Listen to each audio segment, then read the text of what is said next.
This is the story of a man named Stanley. Stanley worked for a company in a big building where he was employee number 427. Employee number 427's job was simple. He sat at his desk in room 427 and he pushed buttons on keyboard. Orders came to him through a monitor on the desk, telling him what buttons to push, how long to push them, and more. This is what employee 427 did every day, every month, of every year.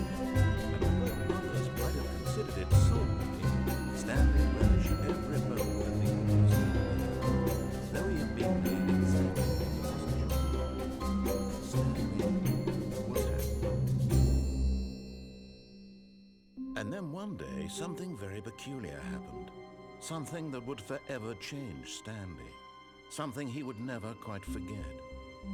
He had been at his desk for nearly an hour when he realized that not one single order had arrived on the monitor for him to follow.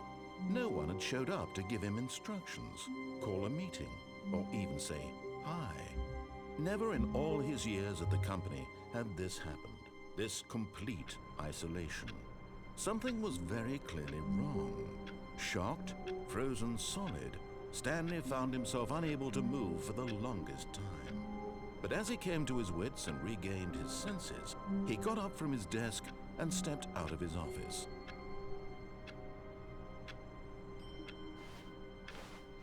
All of his co-workers were gone. What could it mean? Stanley decided to go to the meeting room. Perhaps he had simply missed a memo.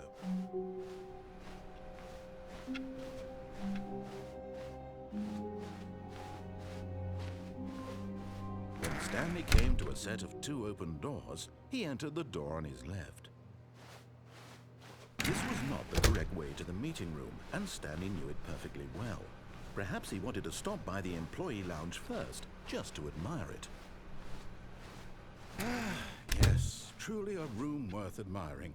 It had really been worth the detour after all, just to spend a few moments. But eager to get back to business, Stanley took the first open door on his left.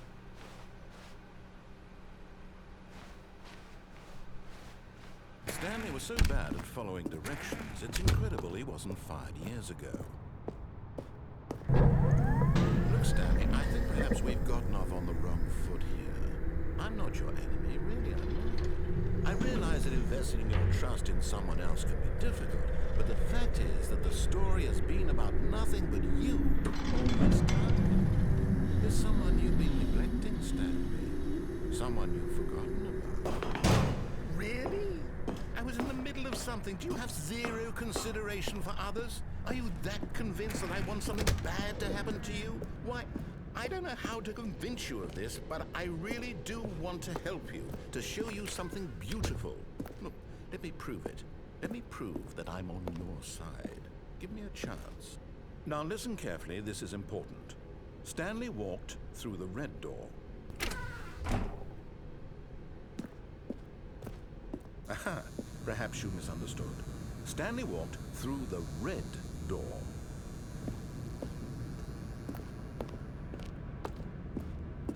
I still don't think we're communicating properly. Stanley walked through the red door. All right, fine, go ahead, Stanley.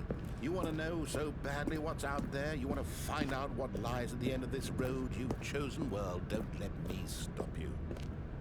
You see, there's nothing here. I haven't even finished building this section of the map because you were never supposed to be here in the first place.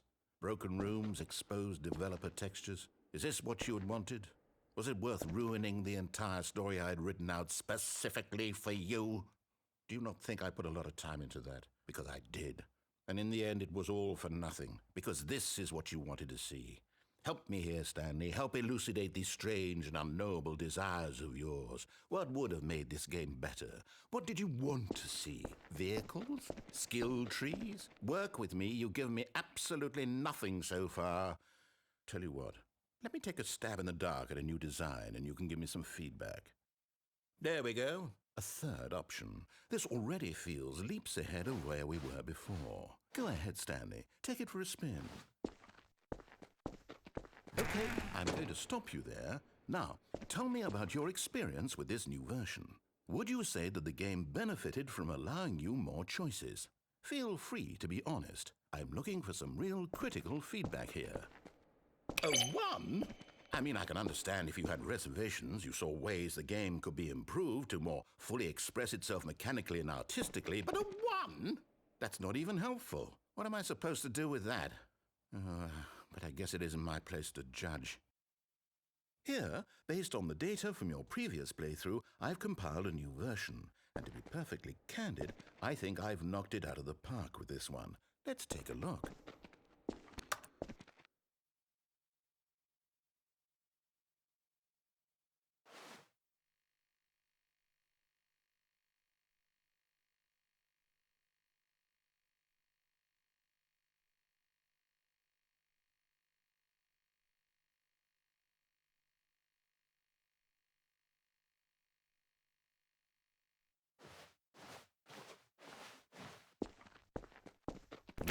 Would you say that competitive leaderboard helped you feel motivated to keep walking through doors? Again, honest answers, please.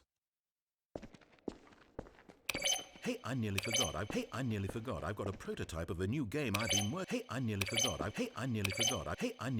I've got a prototype of a new game I've been working on, and now would be a lovely opportunity. In this game, the baby crawls left towards danger. You click the button to move him back to the right, and if he reaches the fire, you fail. It's a very meaningful game, all about the desperation and tedium of endlessly confronting the demands of family life. I think the art world will really take notice. But of course, the message of the game only becomes clear once you've been playing it for about 4 hours. So why don't you give it 4 hours of play to make sure it's effective? Be sure to keep notes on your experience.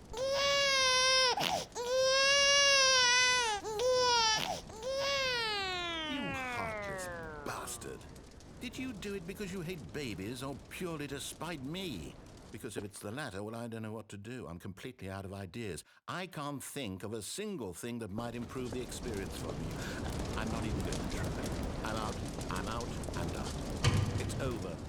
Thank you for playing. Your input was extremely valuable. Oh, hey, since my game was so awful, why don't we play someone else's game, just to ease the pain? Let's see. What do we have here? Yes, this seems like it'll work. Let's give it a shot.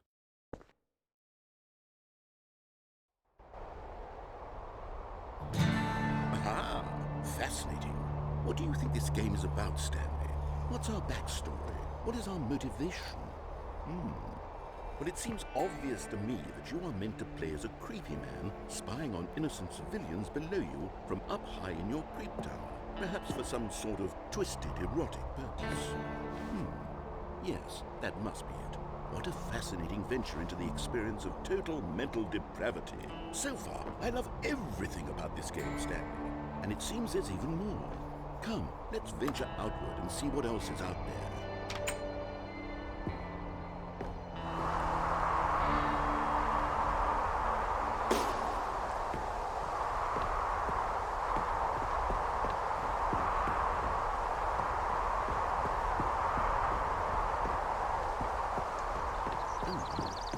No, can't be.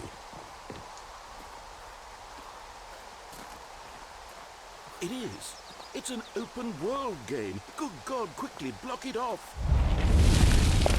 Oh, thank goodness, Stanley, what a close call. You really wandered off into that thing, that big, open, just wandering around, no right or wrong directions, no path to follow. You can just go in any... Oh, thank heavens we avoided it. We're out of the woods now, Stanley. Okay, I'm going to get us out of here. Let's find another game. Preferably something with walls. Something with nice, big, insurmountable walls. Okay, I think this will be just the thing.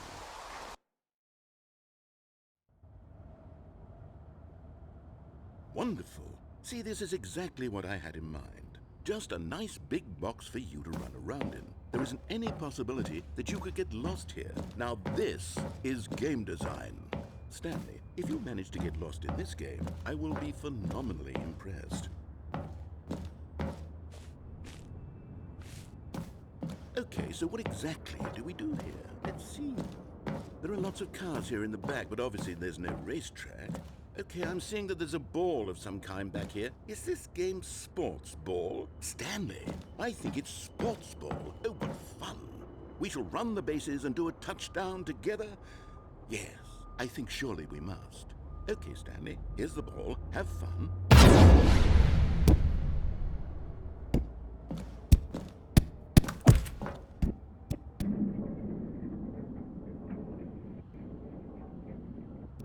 Are you doing it? Are you winning? Is this fun? Is it better than my miserable little story that I worked so hard on? Stanley, I have a thought, and I realize I'm not a sportsologist, but if one ball generates a certain amount of raw adrenal pleasure, then surely multiple balls makes for an even more euphoric sports experience. I'm going to try it out. Here comes another ball. Yes! Oh goodness, that really does feel amazing, doesn't it? Stanley, I'm like a child in a confectionery shop. I simply have to have more. I'm insatiable. More balls!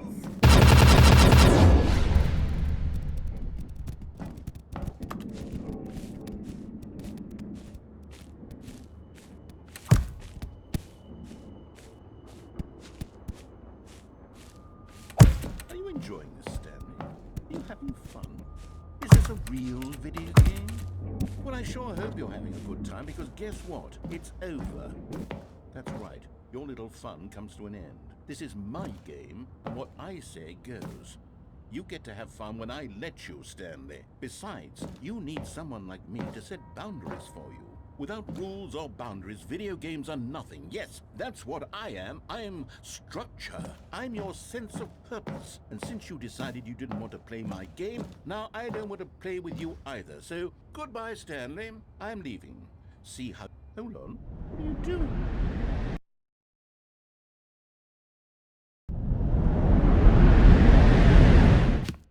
Stanley, don't do that. I can't follow you there. I can't help you. How will you write a story without me? You can't do it. You know that. Stanley, come back.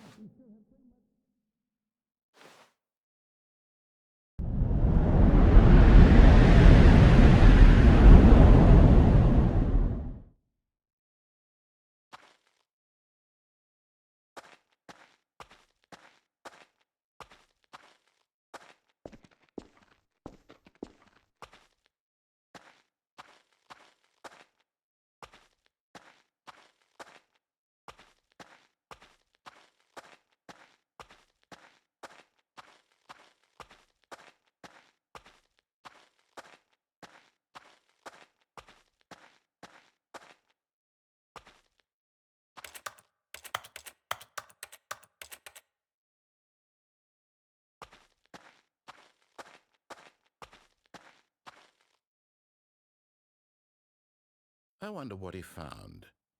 If what he wanted was to be the leading man in his own story, well, perhaps he's gotten it, down in wherever he is right now.